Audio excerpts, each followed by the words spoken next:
আদানিরা শুনলাম যে 5,000 কোটি টাকা পাবে, টাকার জন্য আসছে, টাকা দিতে পারলো না। বিদেশি এয়ারলাইন্সরা মাত্র 35 crore ইউএস ডলার পাবে আমাদের কাছে, 35 কোটি মার্কিন ডলার পাবে। শিপিং কোম্পানিদেরও একই অবস্থা।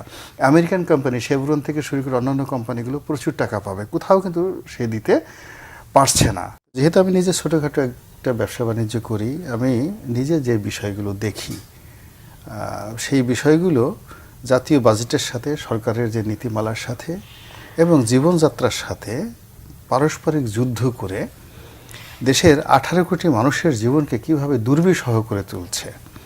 একজন ভুক্তভোগী হিসেবে আসলে আমি সেটাই কল্পনা করছি।